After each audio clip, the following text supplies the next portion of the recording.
तो हासनी जी दिल्ली से। राधे राधे। महाराज जी राधे राधे, आपके चरणों में कोटि कोटि प्रणाम। भगवान, मुझे भगवान में पूरा भरोसा है। मुझे कभी कभी परिस्थितियों से, लोगों से डर लगता है। लोगों की बोली हुई बातों को मैं अपने मन में से निकाल नहीं पाती। इस वजह से मन में विचारों की एक चैन सी बनी रहती है, जिसके कारण मन बहुत घबराता है और बहुत दुख पाता है। तो मैं इस अवस्था में हाँ, कैसे विजय इसमें प्राप्त क्या करूं? है कि विवेक की कमी है। जो ये मन हमें बांधता है ना, ये कल्पनात्मक भी बांध सकता है, बिना किसी व्यक्ति वस्तु स्थान के भी। ये बिना किसी के भी ये भय की रचना कर सकता है अंदर ही अंदर। ये बिना किसी बात के भी बात रचना कर सकता। अगर ऐसा हो गया तो फिर तो जीना मुश्किल हो जाएगा। फिर क्या वो, मतलब आपको ऐसे विषाद में पैदा कर देगा जहां कोई अवसर नहीं विषाद का, वहां भी विषाद करा देगा, क्योंकि विवेक नहीं है। अगर विवेक है तो फट से काट देगा। जहां वो चैन बनाना चाहेगा ना, फट से काट देगा। अगर ऐसा होगा तो भगवान है ना, वो रक्षा करेंगे। अगर ये नष्ट हो गया तो दूसरी व्यवस्था करेंगे। अनंत ब्रह्मांडों की रक्षा करते हैं, हमारे सर्व समर्थ भगवान है, वो तुरंत काट लेगा।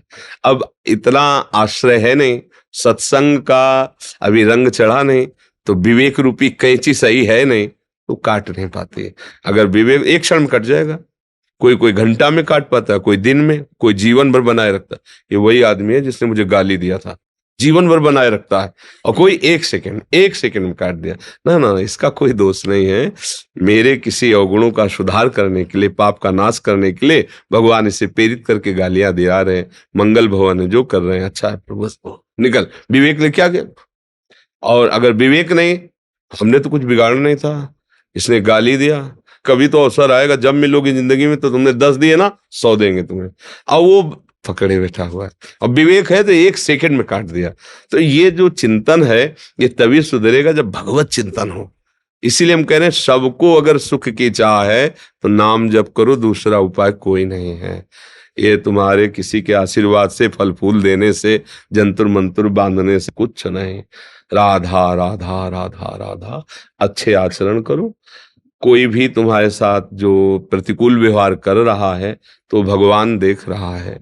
जहां तक हो तहां तक अपनी बुद्धि से उससे बचने का उपाय करो। नहीं है तो ऐसे हो जाओ, हे भगवान आप देख लो, हम तो असमर्थ हैं, तो बहुत समर्थ हैं, वो सब देख लेंगे। भय क्यों करना है? अगर हम भय करते रहेंगे तो इसका मतलब भगवान का आश्रय नहीं है। भगवान के आश्रित में निर्भयता बढ़ती है कि यार हम अकेले जा रहे हैं, अगर कोई मिला मारा तो वही भगवान है ना, हमारी रक्षा कर लेंगे। और निश्चित आपने विश्वास किया है, भगवान रक्षा कर लेंगे। अगर कोई भारी से भारी समस्या है, तो भगवान के लिए कोई समस्या है क्या? तो बस, अगर भगवान का आपने आश्रय नहीं लिया तो सब समस्या ही समस्या है। जिसको हम पति कहते हैं, प्राण प्रिय कहते हैं, वो ऐसी परिस्थितियों में उसकी बुद्धि हो जाती है कि अपने परिवार को जहर दे देता है। ऐसी परिस्थिति प्रकट हो जाती है कि जो प्रिय से प्रियजन है, वो संबंध विच्छेद कर लेते हैं। जिनके सहारे हमने जीवन काटने की कोशिश की, वही हमें छोड़ देते हैं। ये क्या है? फिर भय ही तो है ना। अगर भगवान का आश्रय, सब में भगवान का भाव करो, तो अगर ऐसी स्थिति भी आएगी तो आपने भगवान को पकड़ा है। जैसे मीरा जी के पति राणा जी का शरीर पूरा हुआ, उनसे कहा आप अपना सुहाग उजाड़ो। नहीं, हमने इनके लिए सुहाग भरा ही नहीं था, ये तो श्री कृष्ण के लिए था। हमारे गिरधर अविनाशी, इसलिए मेरा सुहाग अविनाश। बस तो कोई, अब बिना भगवान के आश्रय, मेरी जो हृदय की बात और संतों की बात और शास्त्रों की बात, बिना भगवान के किसी को स्वप्न में भी सुख नहीं मिल सकता, पक्का समझ लो। अब चाहे आप उसे स्वीकार करें या ना स्वीकार करें, इसमें आप स्वतंत्र हो। भगवान ने भी आपको स्वतंत्र इस विषय में किया है। अगर आप स्वीकार करो तो ठीक है, ना स्वीकार करो तो दूसरा विभाग है, वो तो स्वीकार करना ही होगा। अधर्म आचरण करोगे, उसका दंड मिलेगा आपको। यहाँ से लोक परलोक सब मिले, वो तो स्वीकार करने की जरूरत नहीं, तो मिलेगा ही। अगर इधर स्वीकार कर लिया तो वो नष्ट हो जाएगा और तुम्हें आनंद की प्राप्ति होगी।